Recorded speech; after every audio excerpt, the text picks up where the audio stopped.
Señor, toma mi vida nueva antes de que la espera desgaste años en mí. En el nombre del Padre, y del Hijo, y del Espíritu Santo. Amén. Alabemos a Dios que en su palabra nos revela el designio salvador, y digamos en súplica confiada: renuévame por dentro, mi Señor. No cerremos el alma a su llamada, ni dejemos que arraigue el desamor. Aunque dura es la lucha, su palabra será bálsamo suave en el dolor. Caminemos los días de esta vida como tiempo de Dios y de oración. Él es fiel a la alianza prometida. Si eres mi pueblo, yo seré tu Dios. Tú dijiste, Jesús, que eras camino para llegar al Padre sin temor. Concédenos la gracia de tu Espíritu, que nos lleve al encuentro del Señor. Amén. Te doy mi corazón sincero para gritar sin miedo tu grandeza, Señor. Tendré mis manos sin cansancio, tu historia entre mis labios y fuerza en la oración. Lectura de la carta del apóstol San Pablo a los Efesios, capítulo 2. Hermanos, ya no son extranjeros ni forasteros, sino que son ciudadanos de los santos y miembros de la familia de Dios. Están edificados sobre el cimiento de los apóstoles y profetas, y el mismo Cristo Jesús es la piedra angular. Por él todo el edificio queda ensamblado y se va levantando hasta formar un templo consagrado al Señor. Por él también ustedes se van integrando en la construcción para ser morada de Dios por el Espíritu. Palabra de Dios, te alabamos, Señor. En este día la Iglesia Universal nos está proponiendo meditar sobre dos de los apóstoles del Señor Jesús, Simón y Judas el de Santiago. Tenemos que recordar que en el grupo del Señor Jesús hay dos que llevan el nombre de Simón, Simón Pedro y Simón apodado el Celotes, pero además que hay dos que llevan el nombre de Judas, Judas el de Santiago y Judas el Iscariote, que fue el traidor. Ya lo miraremos en el Evangelio de Lucas. Estamos en la carta a los Efesios en el capítulo 2 y se nos está diciendo que nosotros estamos cimentados, edificados sobre el cimiento, sobre la base de los apóstoles. Y esto nos hace recordar con gratitud y con amor que nuestra iglesia es apostólica. Y es apostólica, según el catecismo de la iglesia, en dos sentidos. Primero, esto que está diciendo la palabra de Dios en Efesios 2, que nosotros estamos cimentados sobre los apóstoles. No fue una llamada humana, fue una llamada divina, fue la llamada del Señor la que fundamentó la iglesia. Y por eso el cimiento nuestro hunde sus raíces allá, en una llamada y en un envío misericordioso del Señor Jesús para sus apóstoles. Los 12 apóstoles son el nuevo pueblo de Israel. Son el pueblo que sirve de cimiento para toda la humanidad y que le da fortaleza a esta construcción, a esta edificación, que es la iglesia, una edificación espiritual. Cuando hablamos de iglesia y de edificación, posiblemente pensemos en las construcciones bellas, en las capillas campesinas, en los templos hermosos, en las ermitas y catedrales, en las basílicas. Eso es parte de la arquitectura y de la fe que se manifiesta también en estas obras materiales. Pero sobre todo es la construcción espiritual, con piedras vivas, como diría la carta de Pedro, piedras vivas que son hombres y mujeres que por el bautismo entran a formar parte del templo, y este templo que es vivo, que es de hombres y mujeres, este templo que es humano, es el pueblo de Dios, consagrado al Señor. Por eso hoy, cuando pensamos en estos dos apóstoles, Simón y Judas, pensemos también en lo que nos está diciendo el capítulo 2 de la carta a los Hebreos. Ya no somos extranjeros, ni somos forasteros.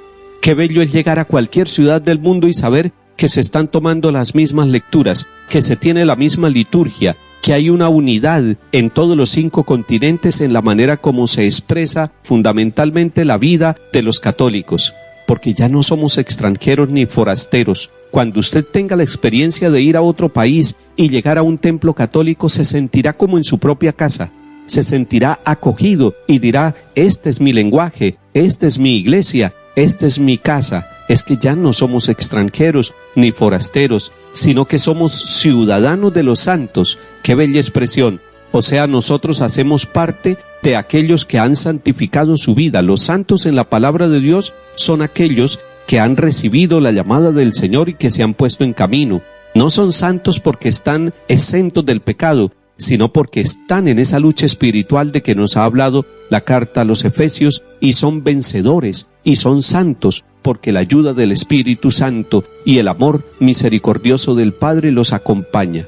Dice además el capítulo 2 de la carta a los Efesios: somos miembros de la familia de Dios. Esa familia de Dios es grande, es la humanidad, tiene hombres y mujeres de todas las razas, tiene presencia en los 5 continentes y busca que todos hagamos parte de la familia de Dios. Hoy en día, más de 1.000 millones de hombres y mujeres son católicos en el mundo, y ha ido creciendo el número de católicos en los distintos continentes.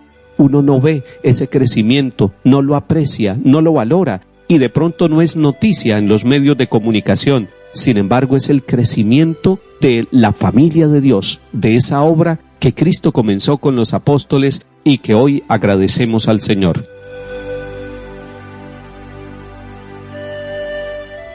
Salmo 18.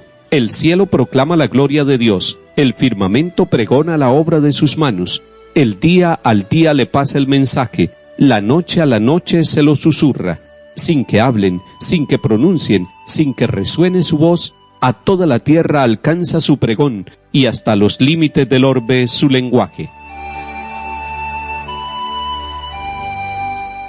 Lectura del Santo Evangelio según San Lucas, capítulo 6. En aquel tiempo subió Jesús a la montaña a orar, y pasó la noche orando a Dios. Cuando se hizo de día, llamó a sus discípulos, escogió a 12 de ellos y los nombró apóstoles: Simón, al que puso el nombre de Pedro, y Andrés su hermano, Santiago, Juan, Felipe, Bartolomé, Mateo, Tomás, Santiago Alfeo, Simón apodado el Celotes, Judas el de Santiago, y Judas Iscariote, que fue el traidor. Bajó del monte con ellos y se paró en un llano, con un grupo grande de discípulos y de pueblo procedente de toda Judea, de Jerusalén y de la costa de Tiro y de Sidón. Venían a oírlo y a que los curara de sus enfermedades. Los atormentados por espíritus inmundos quedaban curados, y la gente trataba de tocarlo, porque salía de él una fuerza que los curaba a todos. Palabra del Señor. Gloria a ti, Señor Jesús.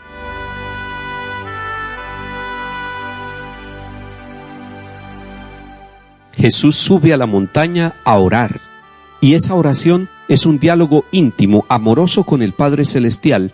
Pasó la noche orando a Dios. Este es un mensaje bellísimo para nosotros. Pasó la noche orando a Dios. ¿Cuántos de nosotros tenemos tiempo, a veces poquito tiempo, en medio de la prisa y de los trabajos del día? Pero pasamos buenos ratos en la presencia del Señor hablando a nuestro Padre Dios. Pues el maestro de oración, que es el mismo Señor Jesús, pasó la noche orando a Dios. Y no es suficiente que nosotros miremos la actitud personal de Jesús. Es importante que miremos lo que San Lucas nos quiere expresar en este capítulo 6.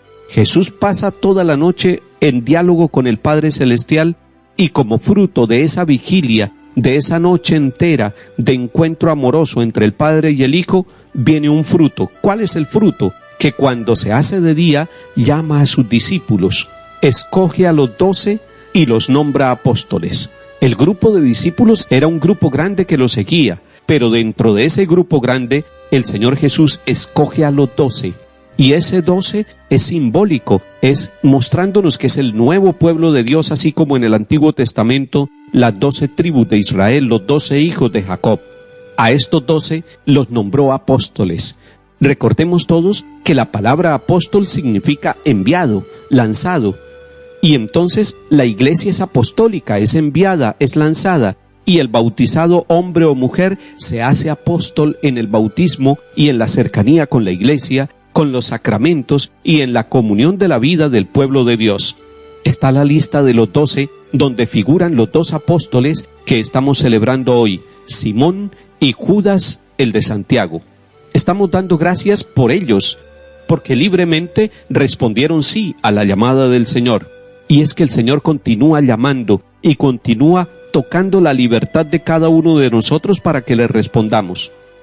Y si seguimos detallando el Evangelio de Lucas capítulo 6, vemos que el Señor Jesús subió a la montaña, pero luego bajó del monte con los 12 y se paró en un llano. Es ese sermón del llano bellísimo que nos narra el evangelista Lucas. Pero Jesús sube a la montaña y baja, y eso para nosotros significa que tanto la iglesia como cada uno de nosotros, sus miembros, hombres y mujeres bautizados, estamos llamados a subir a la montaña todos los días para estar en el encuentro orante con el Padre Celestial, pero estamos llamados a bajar de la montaña. No nos quedemos en el éxtasis de la oración, vayamos a la experiencia amorosa y fraterna, a la exigencia de cada día, al trabajo, a la fatiga, pero vayamos con esa certeza de haber encontrado en la montaña de la oración la fuerza de Dios, la fuerza misericordiosa para luego ponernos en camino. Bajó y empezó la misión.